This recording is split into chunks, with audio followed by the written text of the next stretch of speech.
Hi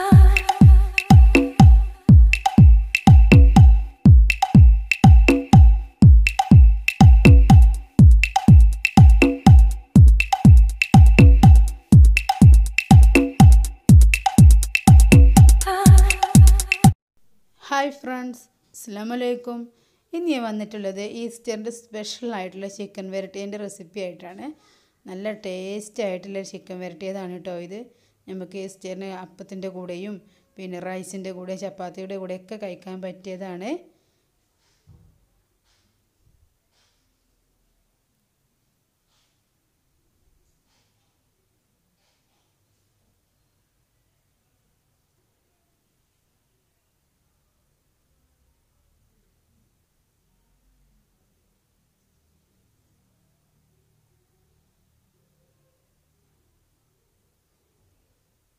അപ്പോൾ ഇനി ഇത് നമുക്ക് എങ്ങനെ ഉണ്ടാക്കണമെന്ന് നോക്കാം.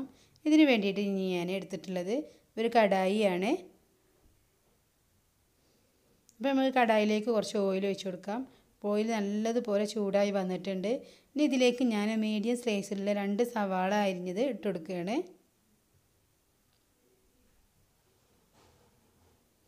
ഈ സവാള പെട്ടെന്ന് തന്നെ സോഫ്റ്റായി കിട്ടാൻ വേണ്ടിയിട്ട് ഇതിലേക്ക് ഒരു ഇത്തിരി ഉപ്പിട്ട് കൊടുത്തിട്ട് വഴറ്റി കൊടുത്താൽ പെട്ടെന്ന് തന്നെ സോഫ്റ്റായിട്ട് കിട്ടും.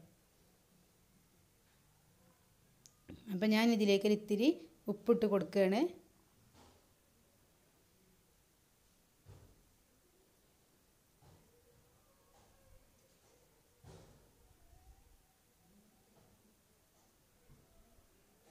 ഇനി ഇതിലേക്ക് ഒരു ഇത്തിരി കറിവേപ്പില ഇട്ട് കൊടുക്കുക. ഇത് നല്ലതുപോലെ ഒന്ന് വഴറ്റി കൊടുക്കുക. ഈ ഉള്ളി ഒന്ന് സോഫ്റ്റായി വന്നിട്ട് നമുക്ക് ഇതിലേക്ക് ഒരു മീഡിയം സൈസിലെ 2 തക്കാളി അരിഞ്ഞത് ഇട്ട് കൊടുക്കുക.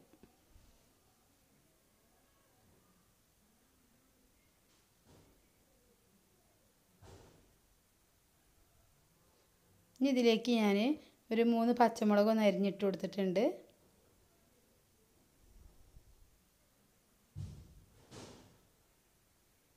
ഇനി നമുക്കിതിലേക്ക് ജിഞ്ചർ ഗാർലിക് പേസ്റ്റ് ഇട്ട് കൊടുക്കണം. 2 ടീസ്പൂണാണ് ഞാൻ ഇട്ട് കൊടുക്കുന്നത് കേട്ടോ.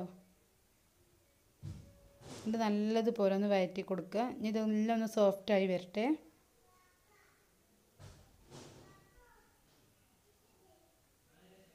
ഇപ്പോൾ നമ്മുടെ മസാല ഒന്ന് സോഫ്റ്റായി വന്നിട്ടുണ്ട്.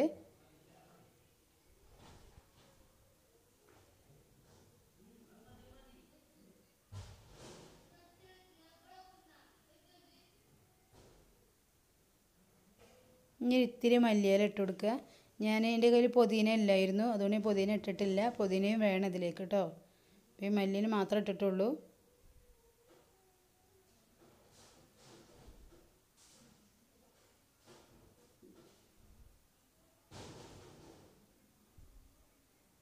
ഇനി നമുക്ക് ഇതിലേക്കുള്ള മസാലപ്പൊടികളൊക്കെ ഒന്ന് ഇട്ട് കൊടുക്കാം. 1/2 ടീസ്പൂൺ മഞ്ഞൾപ്പൊടി, 1 ടീസ്പൂൺ മുളക് പൊടി, ഇനി ഒരു 1.5 ടീസ്പൂണോളം മല്ലിപ്പൊടി. ഇതൊരു ബ്രൗൺ കളറിലാണ് വരിക. അപ്പോൾ നമുക്ക് ഇതിലേക്ക് മല്ലിപ്പൊടിയാണ് കൂടുതൽ ആവശ്യമുള്ളത്. പിന്നെ കുരുമുളകാണ് എരിവിന് ഇടേണ്ടത് കേട്ടോ. മുളക് പൊടിയും മഞ്ഞൾപ്പൊടിയും കുറക്കണം. ഇപ്പോൾ ഒരു ടീസ്പൂണോളം കുരുമുളക് പൊടി ഇട്ടിട്ടുണ്ട്. ഇനി ഒരു 1/4 ടീസ്പൂണോളം ഗരം മസാല, പിന്നെ ഒരു 1/4 ടീസ്പൂണോളം നമുക്ക് പെരിഞ്ചീരകം കൂടി ഇട്ട് കൊടുക്കാം. ഈ മസാലകളൊക്കെ ഒന്ന് ഇതിലൊന്ന് വഴറ്റി കൊടുക്കുക. അതിൻ്റെ പച്ചമണം പോണ വരെ ഒന്ന് വഴറ്റി കൊടുക്കുക.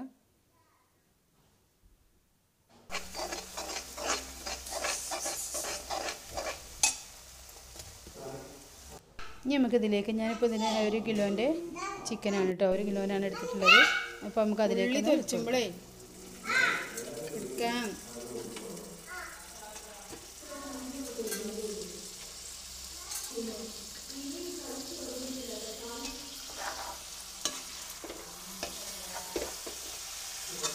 ഇനി നല്ലതുപോലെ ഒന്ന് വഴറ്റിയിട്ട് നമ്മളിനി ഇതിലേക്ക് വെള്ളമൊന്നും ഒഴിച്ച് കൊടുക്കുന്നില്ല. ഈ ചിക്കനിലുള്ള വെള്ളത്തിന് വേണം ഇത് വേവിച്ചെടുക്കുന്നത്.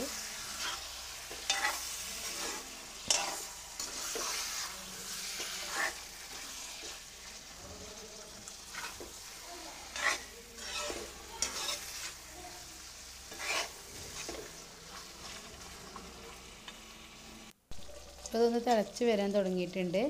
ഇനി നമുക്കിതൊന്ന് മൂടി വെച്ചിട്ട് ഒരു 10 മിനിറ്റ് ഒന്ന് വേവിച്ചെടുക്കാം.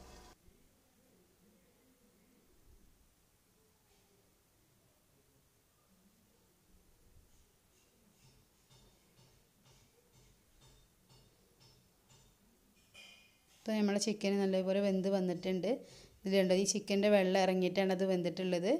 അപ്പോൾ കുറച്ചൊക്കെ ഗ്രേവി ഉണ്ട്. അപ്പോൾ നമുക്ക് ചപ്പാത്തിയുടെ കൂടെയും റൈസിൻ്റെ കൂടെയും അപ്പത്തിൻ്റെ കൂടെയൊക്കെ കഴിക്കാൻ പറ്റിയൊരു ചിക്കനാണ്. നല്ല ടേസ്റ്റുമാണ്. ഞാൻ ഇതിൻ്റെ മുകളിലൂടെ ഒന്ന് ഗാർണിഷിന് വേണ്ടി കുറച്ച് മല്ലിയില ഒന്ന് ഇട്ട് കൊടുക്കുന്നുണ്ട്. അപ്പോൾ എൻ്റെ ചാനൽ ആരെങ്കിലും സബ്സ്ക്രൈബ് ചെയ്യാത്തവരൊക്കെ ഉണ്ടെങ്കിൽ ഒന്ന് ചെയ്യണം കേട്ടോ. അപ്പോൾ നമ്മൾ ടേസ്റ്റി ആയിട്ടില്ല നമ്മുടെ ഈസ്റ്റർ സ്പെഷ്യലായിട്ടുള്ള ചിക്കൻ വരട്ടി ഇവിടെ റെഡിയായി.